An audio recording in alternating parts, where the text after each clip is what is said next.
Good evening, everybody. Good evening, good evening.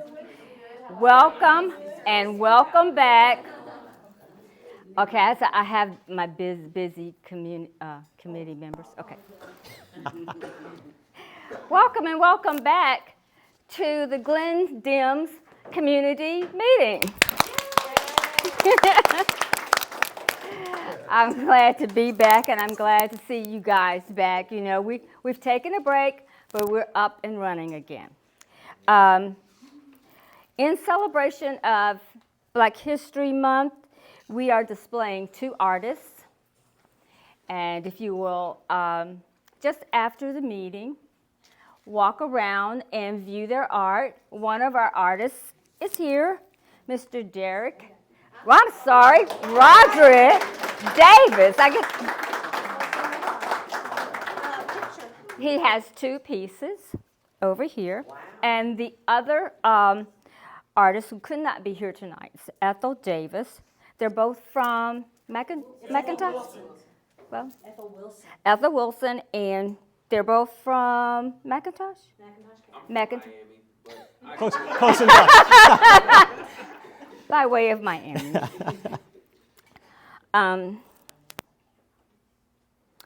Want to take the time to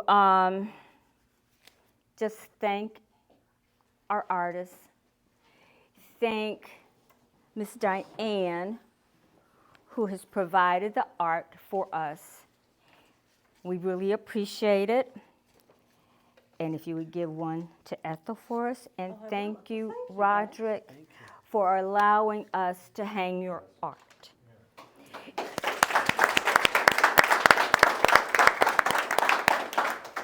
If anyone is interested, you know, pieces are available. We are not the, we don't do that. But we do have some cards, and if you want to purchase any of the pieces, we just ask that you contact the artist directly.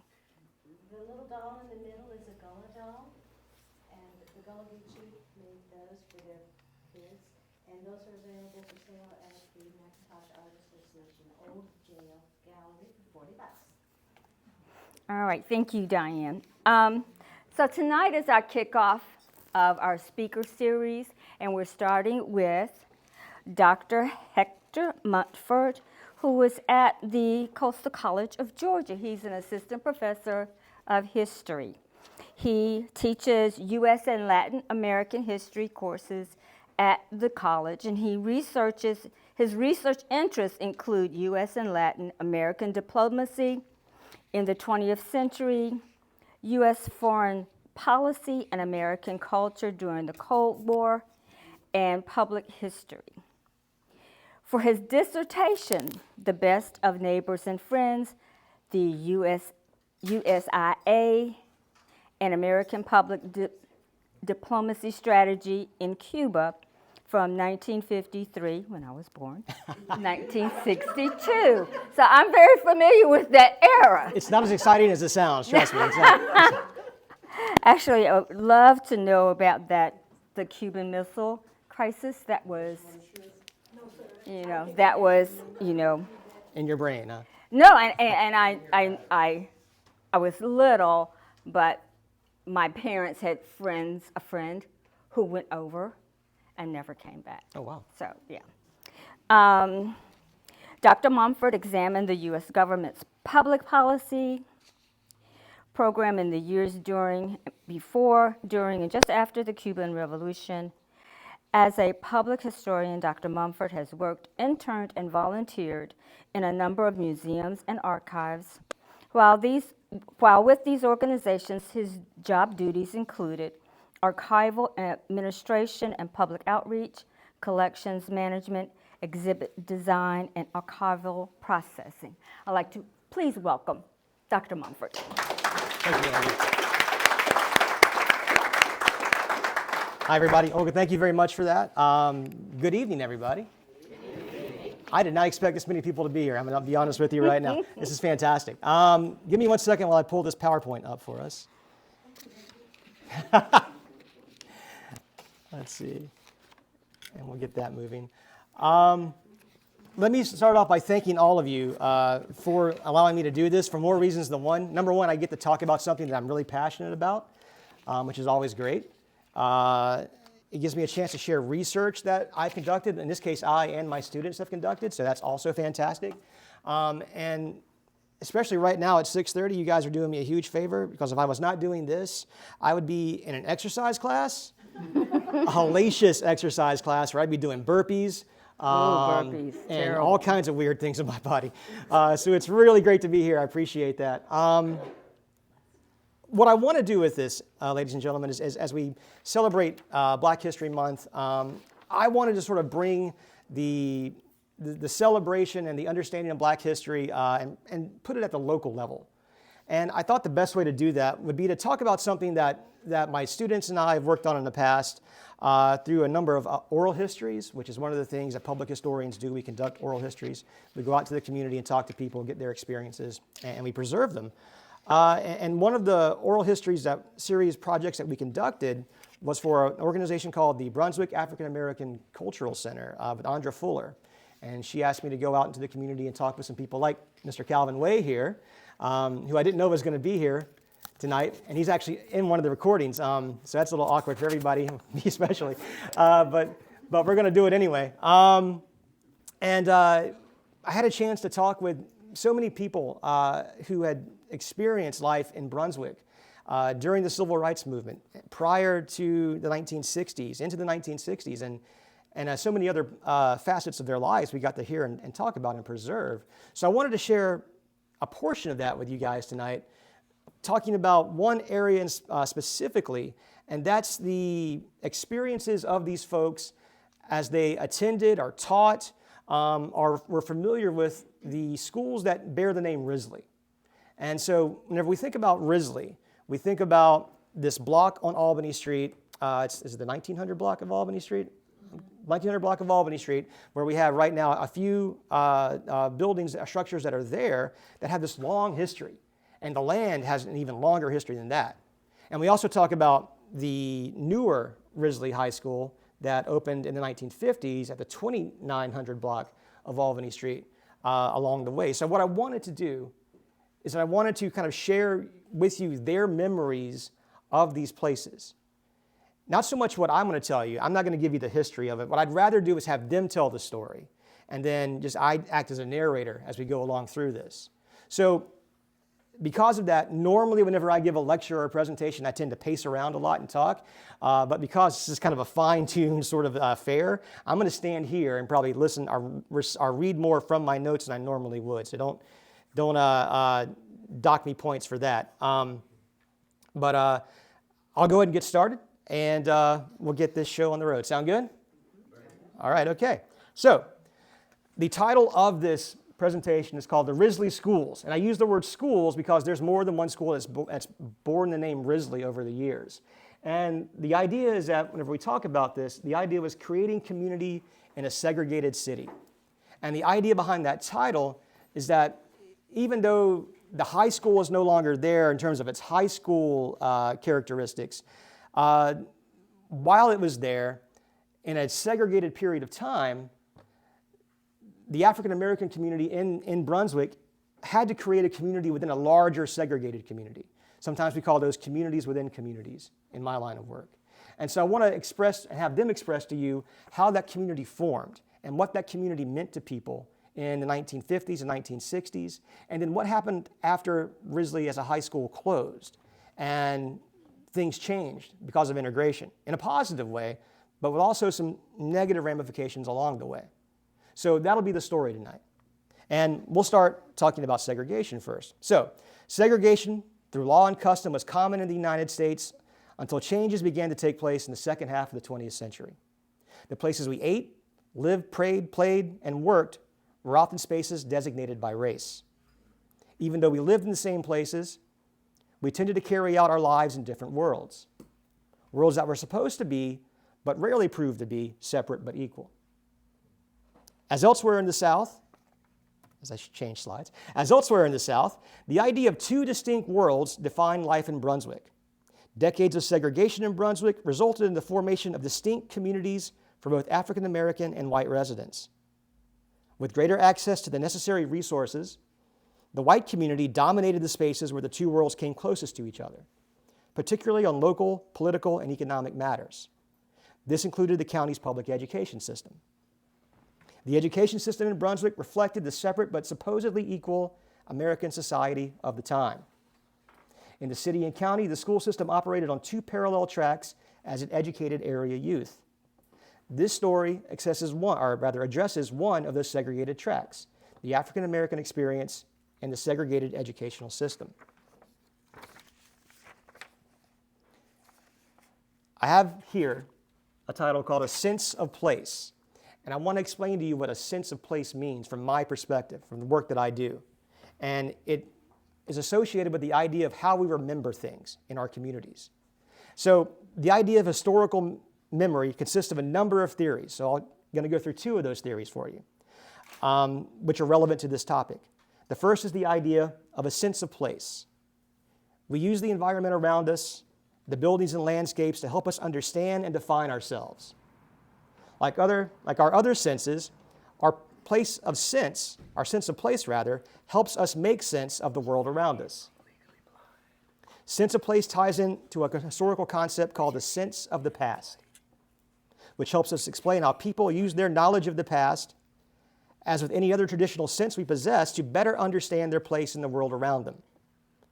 Our sense of the past is the culmination of our personal experiences and memories of specific events and places that we have personally acquired through the years, and also what has been passed on to us by others.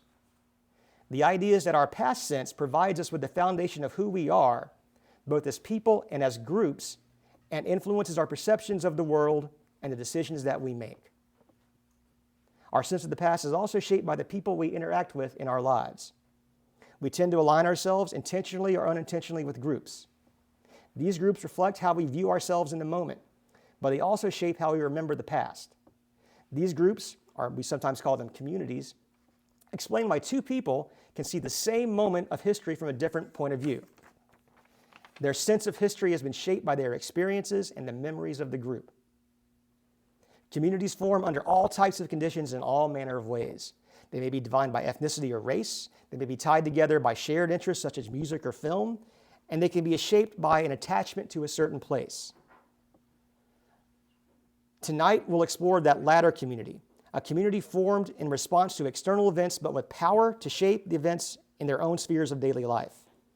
A community that no longer exists exactly as it once did, but still remains in the memories of the people who experienced it and helps provide them with their sense of past. So as I said, this lecture will trace the history of African American education in Brunswick, focusing on the schools located on the 1400 block of Risley Street. It was the 1400 block, not the 1900 block. And the new Risley High School on the 2900 block further down the same road. However, rather than a lecture or overview of the history of the school, what I want to do is present you not only with the school's history, but also an idea of the community that fostered from this in the late 19th century to the present. I want to tell you a story of black education in our area, but more importantly, I want you to understand how the events that unfolded and the environment that it took place in created a deep interconnected community among much of the African American population in our city. And again, more importantly, what I want to do through this presentation is serve rather more as a narrator and let the recollections and accounts of the people who are part of that community serve as the meat of this story.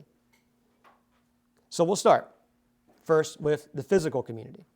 But before I do that, I want to introduce you to somebody. This is C.A. Lee. C.A. Lee is going to start off our understanding of how this process is going to work. I'm going to talk a little bit, and then through the oral histories that we collected, I have snippets of them that will explain things in a little more detail from their own words. So she is going to tell us, C.A. Lee, her thoughts of why Risley is so important, not just back then in the day, but even now. So I'll let her explain the rest of it to you. As an aside, there are subtitles, but the subtitles are AI generated, so they may not always actually say or list what the person's saying. So you may see some words that don't make sense, but hopefully the subtitles help you out a little bit. And also the volume may be a little wonky, so I'll try and adjust the volume so you're not getting blasted or it's not too soft. So we'll start with C.A. Lee first. Hopefully.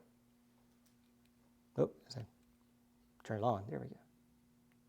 The thing about Risley is that their school was a powerhouse. It was an academic powerhouse. It was an athletic powerhouse. It was a musical powerhouse. It was an instructional powerhouse. We learned more than we would have ever learned anywhere in the world with the regular books, with the less equipment, whatever. Because those teachers were dedicated and they meant for you to learn. So that's our first look into the people who actually experienced life at Risley as a teacher, as a student. C.A. Lee was a teacher there for a while. She was also a student there for a while, I believe, before moving on to St. Simon's Elementary. So that's her memory of her time and what Risley meant to her in the community. But let's go beyond her for a second and talk about the places.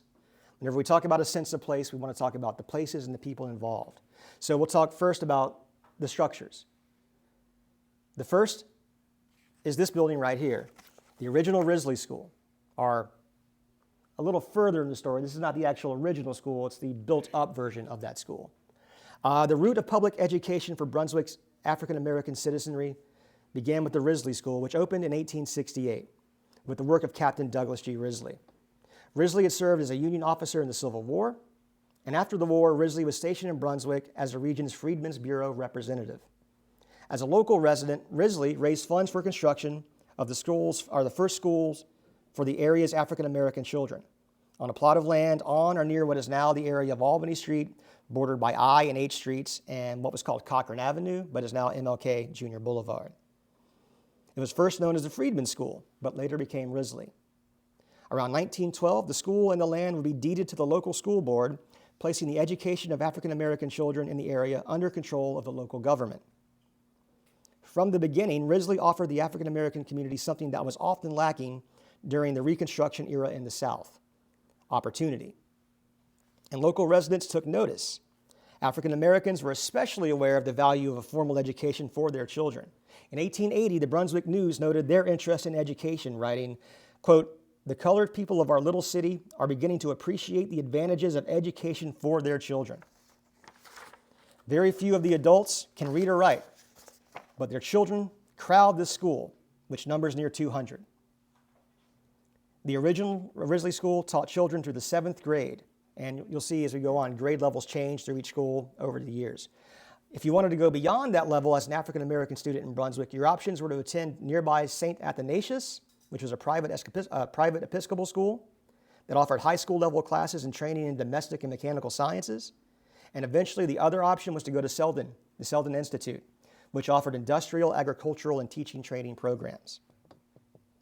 By the early 1870s, Risley had close to 70 students. The growing number of students seeking educational opportunities required black carpenters from the First African Baptist Church to expand the original Risley building. Their work turned what started as a one-room wooden structure into a 4-room schoolhouse in the years that followed. But even with the additions, cramped conditions inside Risley made holding classes a challenge. Locals noted the overcrowded situation as early as 1885, and years later, remarking on the overcrowdedness and also the substandard conditions of the facility, the Brunswick Board of Trade issued a resolution in 1917 calling on the city to invest $10,000 to further renovate the school. The board wrote, quote, "We find a deplorable situation as to the facilities for the education of colored children in this community." The board noted that this tiny schoolhouse educated so many students on a daily basis that the teachers were forced to offer 2 sessions per day to accommodate the need, holding 1 session of classes in the morning and another in the afternoon.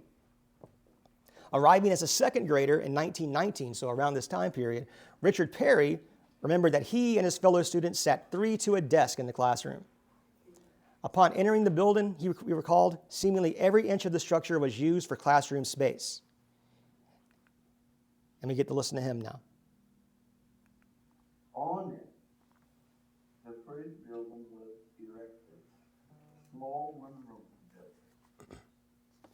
later, a citizen, not this one, built a four-room massive structure facing 8th Street with a big hall in the center and a double door entrance with two what they call anteroom or vestibule, one on the right and one on the left.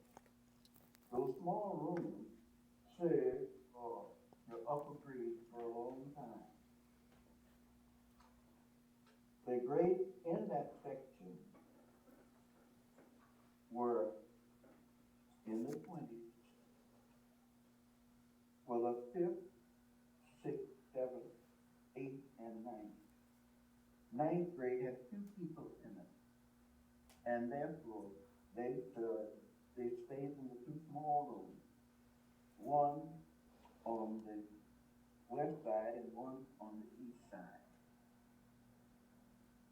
So in the entirety, or rather, excuse me, in one building, this building in particular, the entirety of one school basically existed. Several grades in this one building.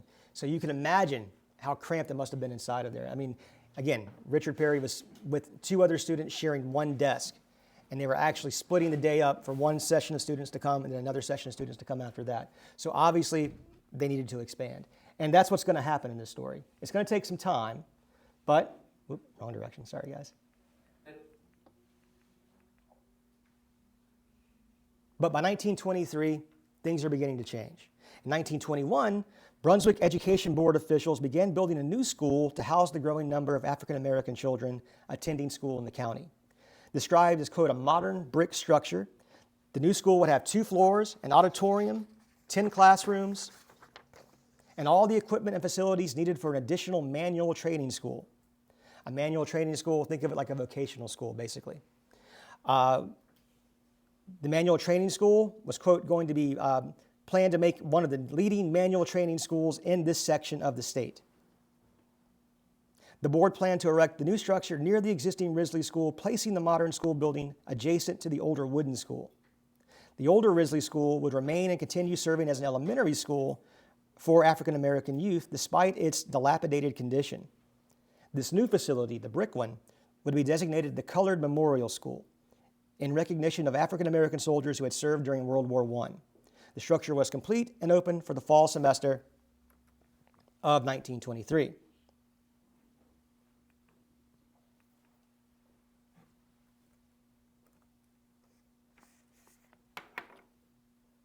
One second, technical difficulties.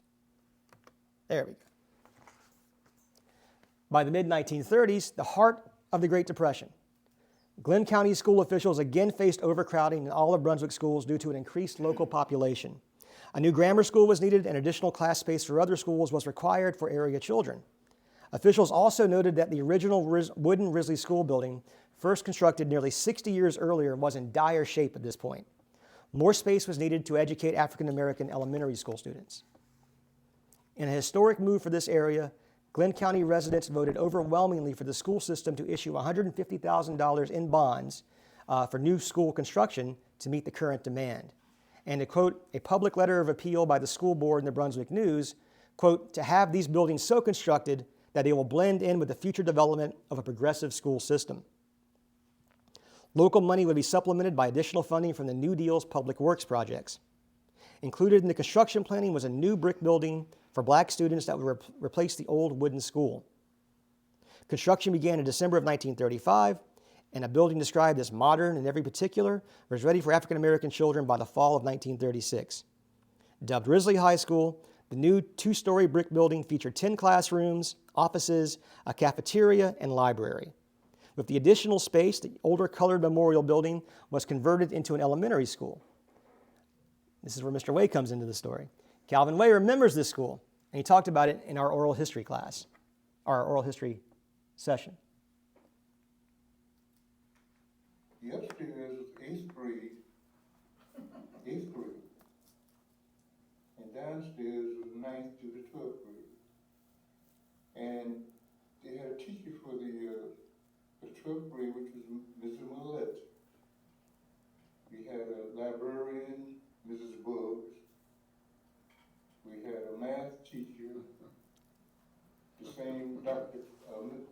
Teacher Perry. The name Bubba Perry at the Cellular Park, that's who that was, Perry. He was a math teacher. It said Bubba Perry up on the monument there at Cellular Park, but he was the mathematics teacher during that time. Mrs. Cameron, her name was Mrs. Cameron, she was a science teacher. Mrs. Butler, occupational guidance teacher. Mr. McNeely was the biology teacher. And, you know, to me, naturally some parts of the classes I enjoyed more than others. I didn't mean to call you out like that, Mr. Wade, but. I'm surprised. I didn't know I was going to be on that. Oh, man, that's always great when somebody's here who has actually spoke with me at one point. So that was Mr. Wade's memories of what the school looked like from the inside and who was there. I want to talk to you about one thing in particular, and that's the McIntyre Gymnasium. Now, if we keep moving on in the story a little bit, this is the only picture I've seen so far of the Carrie McIntyre Gymnasium. It's off a program. It's not a great picture, but if anybody knows of an actual photograph of this building, please let me know so we can scan it, copy it, and preserve it. Let's talk about the Carrie McIntyre Gymnasium. During the same period, while the new high school was getting built, Brunswick's African-American parents and school officials campaigned for a facility for physical education and recreational activities. At the time, the only options available were the Colored Memorial School's auditorium and outside on the campus grounds in the open air. What school officials wanted, however, was a new gymnasium on campus for their students and children in the local community. In June of 1939, a committee representing the African-American community appeared before the county commission and asked for partial funding for a new gym. The committee assured the commission that the county would not need to pay entirely for the structure, as they had additional sources of funding, primarily from the federal government. This was going to come through something called the National Youth Administration, which was another New Deal agency within the Works Progress Administration. They would provide some financing and the labor for the project. The NYA provided work and educational opportunities for children and young adults between the ages of 16 and 25, including construction projects like the proposed gymnasium. The laborers would be local African-American youth who could use the experience to learn more about the construction trade. Risley students and officials elected to name the gym after Carrie McIntyre, a longtime educator in the community who had recently died during this period. Funding sources also included the Risley students themselves, as they launched a campaign to raise money for the gym. Student James Epping shared his memories of that effort. Who built that? The Carrie McIntyre Gymnasium was part of the old Risley building. When the old Risley was torn out, I was in fourth grade, and they tore the building down. I got to school that morning, and they teared it down. And part of it, they pushed across the street on some property had built wide at the corner of H and Martin Luther King. Concord Avenue there. Concord Avenue. The building sat there for a long time, and they built what we call New Risley, and then the low grade with the Colored Memorial. During the year after Miss McIntyre died, she had taught 30 years in the public school system.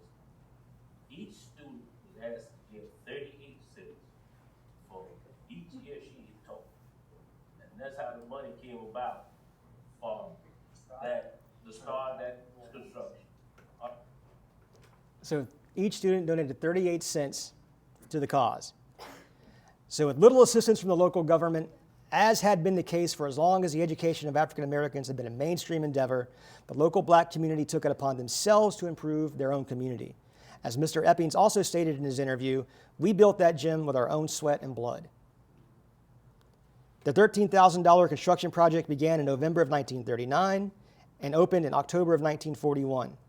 To build the gym, the NYA employed 60 local African American youth to complete the work. Building materials were easy to come by as the designers had already decided on their source. They would construct the new gym out of the wood from the old Risley Schoolhouse that had been moved to make room for the modern Risley High School.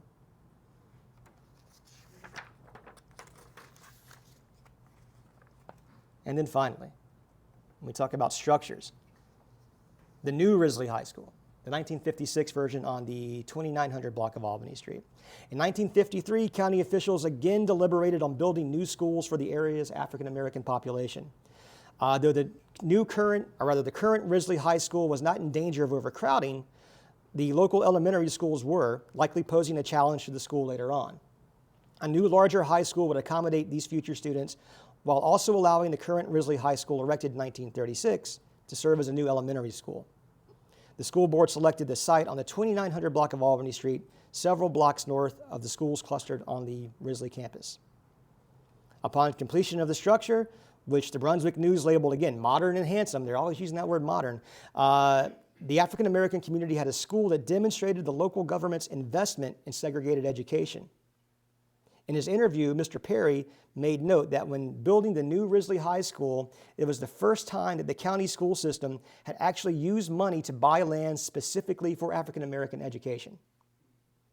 This building would serve as the high school and the junior high school for all African Americans in the county until the end of segregated education locally in 1971.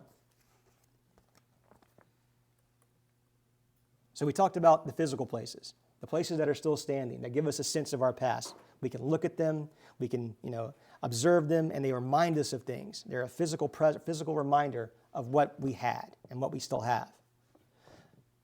But now we're going to start talking about the community, the sense of place that we gather from the things that we do, the friends that we make along the way. So we'll talk about some of the community, the events taking place within the community during this time period. Now, a longer version of this would have us talking about football, basketball, baseball, and so on and so forth. But what I wanted to focus on instead of sports were two things in particular. Number one, the Risley Band, and number two, parades. So we'll start with the band first. When you speak with former Risley students and Brunswick's African American community about their memories of the school, they tend to mention one specific aspect of school life, and that was the Risley Tiger Band. The band had humble beginnings, but would grow to become a centerpiece for the school and an enduring shared experience within the African American community. The high school band's origins began in the late 1920s at the Colored Memorial School. In spring of 1928, the Brunswick News reported, quote, "The Colored Band is putting in 2 rehearsals a week, getting in shape to make their debut to the public soon, with a planned first concert Easter Sunday." At some point after 1928, the high school seems to have discontinued the band, probably due to the onset of the Great Depression. As early as 1952, however, the news again reported that a new band was forming, beginning with a fundraising effort launched that summer to buy instruments for the students. By October of that year, they were ready to perform publicly. 30 band members took the field that evening to perform during the Risley Quitman football game held at Lanier Field. Having used all the money they had raised on their instruments, the newly assembled band performed without uniforms. But from that uniformless night, the band would blossom in the years to come. By 1960, Risley had hired a new band director, a man named Robert Griffin, who had recently graduated from Tennessee State University. You know Robert Griffin? No, Tennessee State University, okay. They got good music. Robert Griffin was a great interview, by the way. Griffin, we're about to talk about that a little bit. Griffin brought a modern style of musical performance with him based upon his experiences as a music major at Tennessee State. Under the new director, the Risley Band would take on a more lively persona, emulating a mixture of dance, march, and music popular at HBCU school bands, such as his alma mater at Tennessee State, and schools like one near and dear to my heart, Florida A&M University. Additionally, Griffin's goal was to keep the crowd entertained by incorporating popular modern music into the performance. Griffin talked about his method and uniqueness of the Risley Band, and also the fortune he had with his connections to the concerts that took place in nearby Selden Park as part of the Chitlin Circuit, which drew popular African American musicians to the area for performances. So now we have Mr. Griffin talking about his experience as band director, and one time in particular where he got a local act to perform at halftime with the band. We did some hell of a halftime show. Oh yeah. Oh yeah.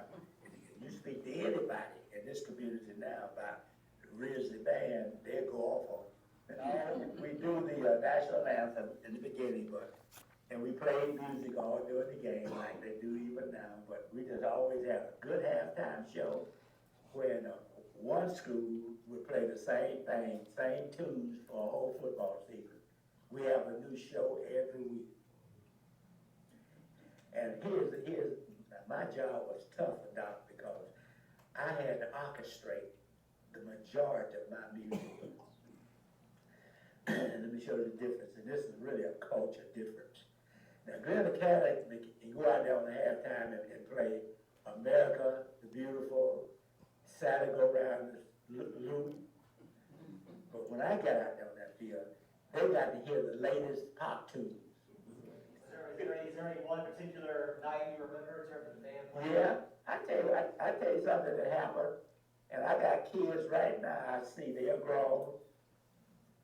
Some of them retired from, used to be Hercules. We talk about it. One day we had 1 week, Joe Tex, which is a national artist, similar to James Brown. I played with him in Nashville. Joe Tex was booked at Selden Paul that weekend. And we knew each other. And I found out through Janelle Martin, who was over the pond, that he was in town. I went and met him and got him to sing 2 songs during the halftime. I orchestrated them, and we blew him off the field. That thing, these kids and the whole community, they never forgot that. I got kids right now, they're grown men and women talk about that show. I mean, we backed him.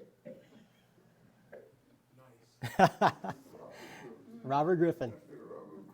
Some of y'all may not know who Joe Tex is. I had to look him up, but yeah, he's got. His biggest hit, if you ever remember a song, ain't gonna bump no more with no big fat woman. No big fat woman. That's the one I saw on YouTube. Yeah, that's the one I saw. Joe Tex. So imagine that with the band backing him up while he did it. So also, sticking with the band, I wanted to talk about parades as well. Parades are another important event in the lives of Risley students and the Brunswick African American community as a whole. These are opportunities to celebrate as a group in spaces that African Americans did not necessarily always have unfettered access to during segregation, the streets and sidewalks through certain portions of downtown Brunswick. The parades drew onlookers, both black and white, eager to hear the band and watch the precision and flair of the drum majors and majorettes. Talking to those who participated in and watched the parades, you will hear a strong sense of pride in these community-wide events. So now we're going to hear again from Mr. Griffin about the parades, and then maybe more importantly, a group of ladies and gentlemen who talked with me from the Risley Alumni Association to tell me about their time at Risley. Let's talk more about the band. So what about like parades and things like that? You guys involved in parades? We were there. Yeah, we didn't miss a beat. Anything they had to call for band, we participated. And man, we come down all over the street, the trees start tripping. Yeah, parade. Oh, yeah. We had better parades than Glynn County ever. You talk about precision, like I said, I was a majorette. I mean, on the field, especially halftime, you're going to see precision. You're going to see a design of some kind, a figure. I mean, it was like, really, every corner crowded. And when they got here to Gloucester Street and Albany, turning back, come this way, all that was something you could see that band showing out. Oh, yeah. Oh, yeah. Oh, she could twirl that guitar. She was good. I mean, people just follow her just to see her. I mean, we stepped. We stepped. We didn't have Say a we parade. stepped. It wasn't just marching along. We stepped. Well, like Fanny does, and the schools like that. Oh, yeah. That's right down. No, he had a little soul in it. What was it, some kind of, table or something, desk or something, when you all had to raise you all legs and step, it was. Dun, dun, dun, dun, dun, dun, dun. Dun, dun, dun, dun, dun. And I'm talking about you. I'm old now. I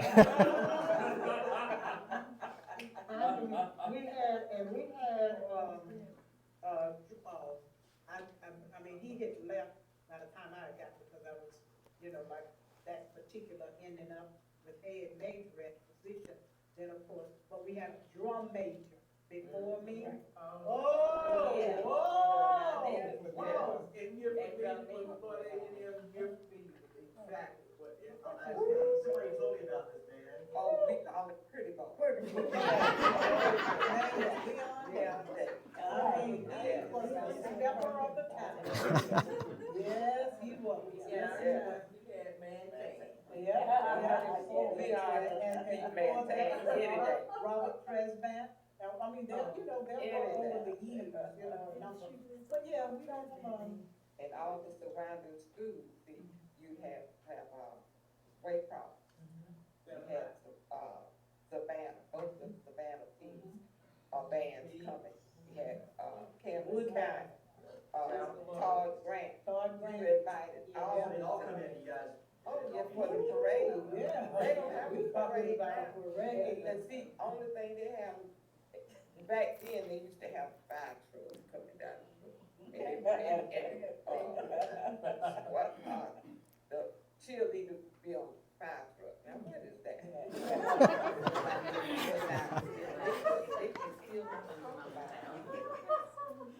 A little bit of Glynn Academy smack talk there. I can appreciate that. Let's turn to people now, and we'll kind of wrap this up with talking about the relationships between the teachers and the students and what that did to the community, and how it helped the community and form that sense of kind of a shared memory of this time period. So, though common interests, backgrounds, and experiences can help us form communities, it is ultimately the people that influence us the most. Their actions, their personalities, and their interaction with each of us are the elements of community that we carry with us even as time passes. The landscapes change, we lose our physical connections to a place, but the faculty and staff of Risley and the other African American schools in Glynn County are what former students seem to remember most when sharing their experiences. Their accounts are a mixture of humorous stories, tales of stern teachers, and most importantly, memories of how these teachers left lasting, positive influences on their lives through both their lessons in the classroom and their activities in the community. When examining these stories, what is evident in both groups was that the teacher-student relationship formed the foundation of Risley's sense of community. Teachers felt responsible for developing children into knowledgeable adults and good citizens who knew their own history. Students, meanwhile, respected their instructors, and many learned as much as they could from their knowledge. This relationship and a sense of responsibility permeated the African American community in Brunswick. Let's talk about the teachers first. Educators of African American children in Brunswick came from both within the community and from other areas.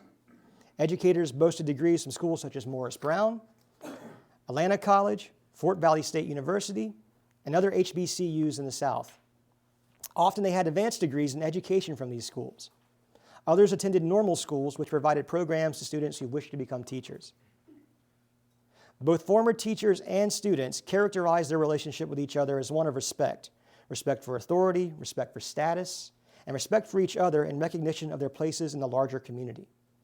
One of the interviewees, Deborah Thomas, remembered this about her teachers. Quote, "They wanted to make sure that we had what we needed to be successful at the next educational level or wherever we were going just to work in the community. They cared and they were concerned about what we did and how we progressed in life." Similarly, Thomas Fuller commented on the relationship between teachers and students. And this is Thomas Fuller's.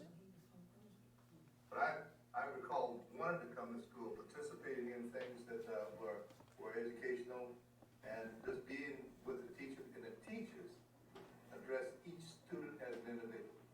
Each student knew that teacher, and that teacher knew the student, and they became a partnership throughout the whole school career. So I retain that affection for the school and the teachers until this day. So you can hear that in Mr. Fuller's voice in his comments, this respect for the faculty, respect for the teachers that the students seem to have had.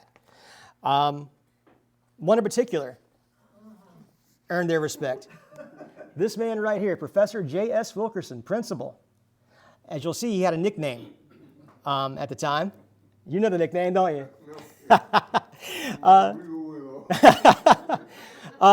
Wilkerson, formerly known as Professor Wilkerson to his Risley students, received his bachelor's degree from Morris Brown College and a master's in education from Atlanta University. He arrived in Brunswick as part of a college quartet group that was touring around the state, and he decided to stay and was hired at Risley. Students vividly remember Wilkerson's presence. I'm going to play you a couple of clips that talk about their memories of Wilkerson 50, 60 years later. We had dedicated teachers there. The principal was very dedicated. Who was principal? The principal was Mr. Wilkerson at that time. We used to call him Foots because he had about a 13. And when he walked down the hallway, you didn't hear a pin drop because he was heavy stepping. And you really paid attention to him when he spoke because he had a voice that all he had to do was just open his mouth and you shut up. We refer to him as Professor Wilkerson. That's right. Nickname Foots. Somebody else mentioned that nickname before, so why was he called Foots? Well, good question. I think it speaks for itself. Yeah, heavy feet, just kind of climb around. Big guy, he was a big fella. He was a big guy. Tall, big fella, big feet. No nonsense. And when he walked down the hall, you knew his presence. That's right. And he wasn't cruel or unkind, he just spoke. And sometimes he didn't have to say a word. You knew where you belonged in place, and you better be ready to account for your whereabouts, especially if you didn't have a what?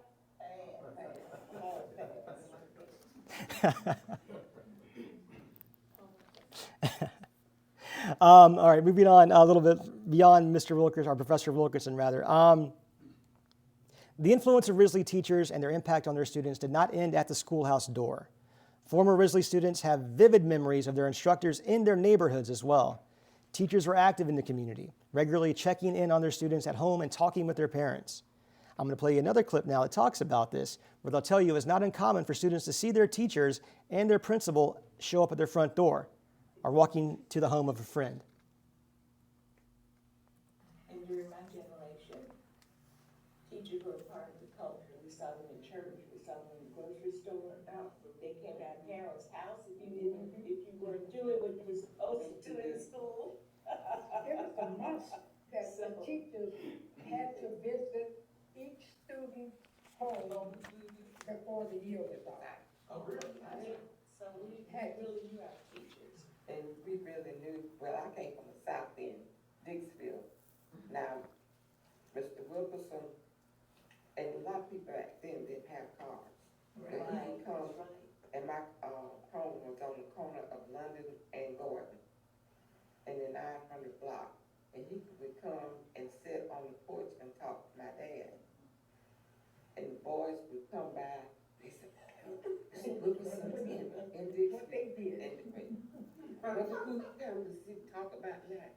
And they would come and they would, oh, and he would say, he wouldn't say one word, he would get up, he would stand.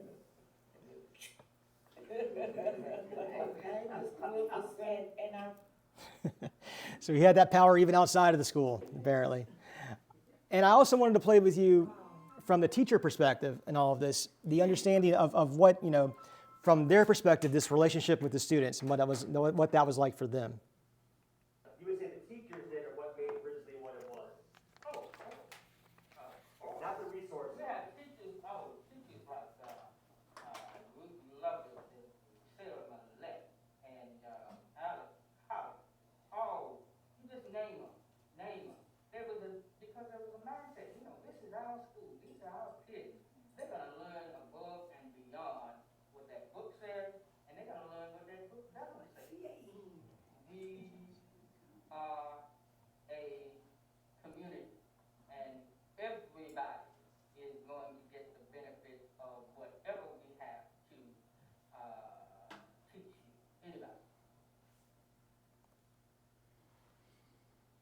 So we'll talk about the end and we'll wrap things up.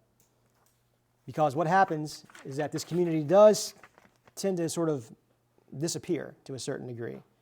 And that came with the ending of segregation, which is a fantastic thing, but there were some ramifications of that.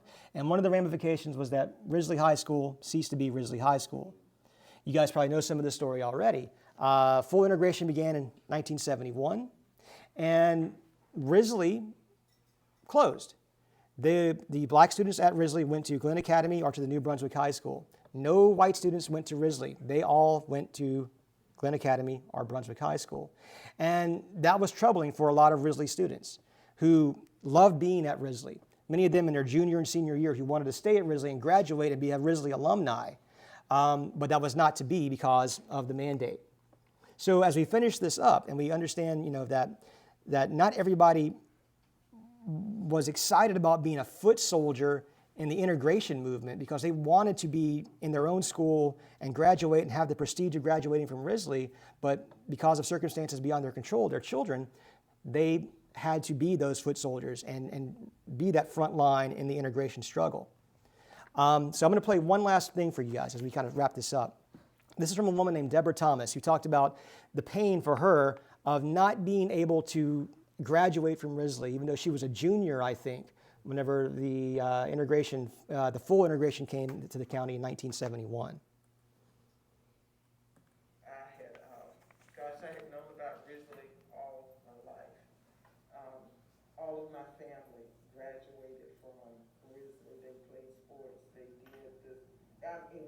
Risley was the only black high school in Glynn County for black. It was only high school for blacks. And so all your life you dream about attending Risley, graduating from Risley, and that was just a way of life that we knew and appreciated.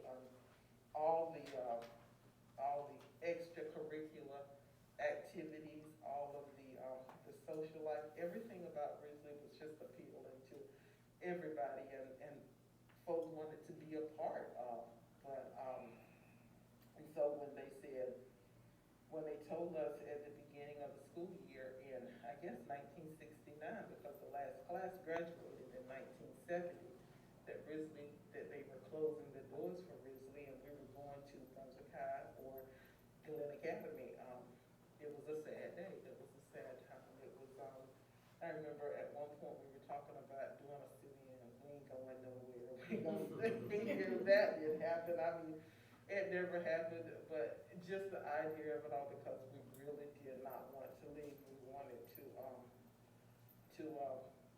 stay there and graduate. And honestly and truly, because we were there, some of us could not understand why they couldn't just face us out. We were there on the campus, and why not just close the doors once the last class that was there, which would have been the class of 1972, if they wanted to stay there and graduate, but that didn't happen. When they said it's time to go, it was time to go, and they closed the doors, and that was it. That must have been a big blow to the surrounding communities, too. I think it was. Because, here again, like I said, I lived directly across the street from the school, and so we saw everything that happened at Risley, all the activities that were going on.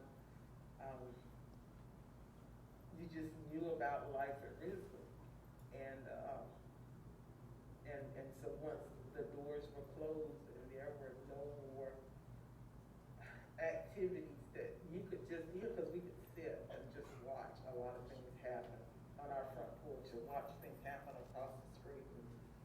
And once that, the high school life as we knew it at Risley was over, it was just something that devastated the community, I think, because people wanted to be there. So you see from her commentary about how it was painful for her. She wanted to be, and others wanted to be part of that graduating class, to have that moniker of being a Risley graduate, because it meant something in the community, particularly in the black community. And that's kind of the idea here at the end of this, is like, because of the way things were set up with segregation, African Americans had to build their own strong communities within the larger town, the larger community. And because of things like integration, they lost some of those aspects of their own personal communities, which caused a little bit of trauma along the way. But the argument that we can make is that even though the physical building might not be there, or in this case, even though the building might be there, but it's no longer the thing it was, we don't lose our sense of history because we have the physical structure. We have the memories involved. And because we can save the structure and save the memories, even though it may not be what it was, we still have the memory of what it was. And it helps us understand who we are in the moment and helps us move forward and understand who we're going to be.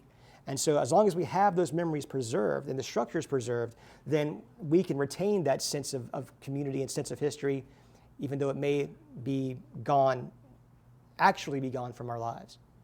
So with that, I'll wrap things up. I thank you for your time.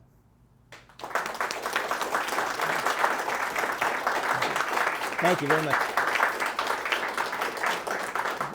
I went a little longer than I thought. I was trying to race through it, too, to get you guys out of here. Now, do we have any questions about anything? Not a question, but you'll go back to Evan so I can take a picture to send his daughter. Yeah, I'll go back to him. Absolutely, yes. What was it? Yeah. Do we know what happened with the teachers who taught at Risley? Were they moved to different positions? From what I understand, they were moved to other parts, other schools in the county. Some went, like Miss Lee went to Saints. No, she was already there. But yeah, some people were moved into other parts of the county for other positions. Yeah. If anybody else knows any more about that than I do, please feel free to speak up. Michael also went to Glynn County. There you go. Absolutely. They missed you. Miss Glynn, she's French teacher. I saw a picture of her. She went to Glynn Academy. Oh, is that right? Oh, okay. Belton, she went to the little head, so yeah. So they found jobs within the community. I'm assuming, hoping most of them did anyway. Yes, sir.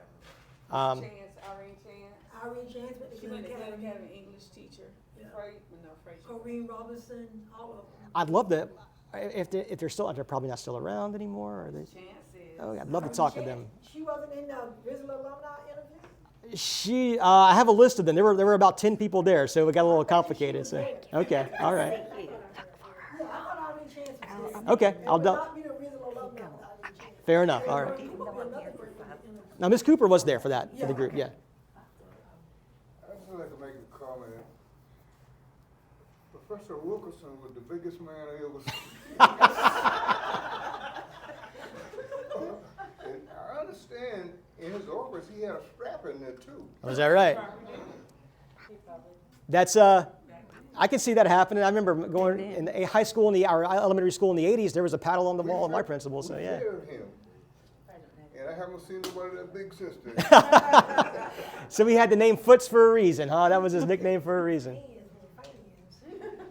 Yes. You know, as me being a graduate, 1986 graduate of Brunswick High, and I think Brunswick High was built and started the year I was born in '67. My parents, they didn't know each other then, but both my parents went to Risley. And they were, you know, that was a lesser America. You know, I'm listening to it, and God knows I honor the history of Risley, the Tigers. I honor the history. And I hear the nostalgia of how great they were, the marching band, the school was excellent, the athletics, they had to be. They didn't have a choice. That's true. They had to be excellent. They had to be better. In everything they did publicly, they had to be better. Because it was always the ideology and the thought that, and at the time, I look at things not from a political name, but I look at things from an ideology.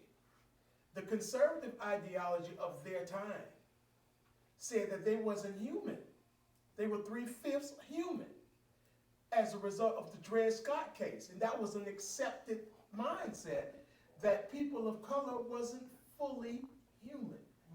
So not just, there were many Risleys all over the United States or all over the South where lesser Americans had to show America.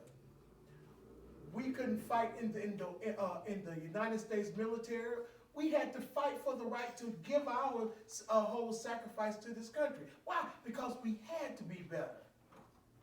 And I think that's one of the things that's been lost today.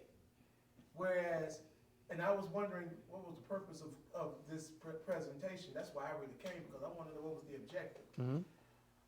As it relates to us as Democrats and whatnot. I say thank you as a young 57-year-old guy to my elders that the water holes were turned on, the dogs was turned. We lived in a house over by the hospital, and this is the extent of my going through the lesser America thing as a result of the color of my skin. They painted "nigger go home" on the side of our house because we was the only black family in that neighborhood at the time. And they misspelled the word nigger. They spelled it Niger. I looked at it as a fourth, fifth grader. N-I-G. I thought nigger was spelled.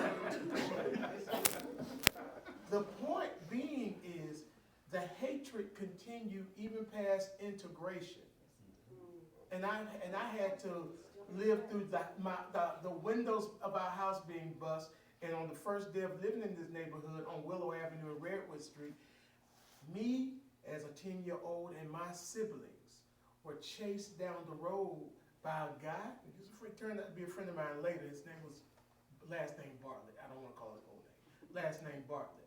Chased us down the street. He was my age, with a .38 revolver and saying N-words, "Get out of here." And so when I listened to the lesser American struggle, we had to be better. And thank you guys for being better. Thank you for your Thank you for comment. Really appreciate Dr. Montford and his presentation. I really appreciated the oral history that you have gathered. And the one word that kept going through my mind was community. Yes. And that we have developed a community. We continue to develop a community. We are building a community here. And I really appreciate you guys coming back. We're still, we're on the front line. We're going to be on the front line. We do have an organization, a committee that meets on Wednesdays at 1 o'clock, the Committee on Legislative Action, and they are holding that rally down on Gloucester Street at 1 o'clock on Wednesdays. 3:15. Thank you, 3:15 on Wednesdays in front of Buddy Carter's local office. Thank you, Hector. We really wanted to say thank you for being the first in our speaker series. Fantastic. Oh, welcome thank you to so our much. freak show. Thank you very much. I appreciate that. It's kind of an inside joke. Actually, Hector has generously offered to participate with us in developing a speaker series on a broad range of topics, and so we encourage you to come back and enjoy that with us as we develop further. And thank you for your presentation. Absolutely. I really appreciate your enthusiasm and the knowledge that you shared with everybody. You're very welcome. Anytime I get a chance to actually share the research we've done is fantastic to get it out to the community. Great. Thank you. Thank you.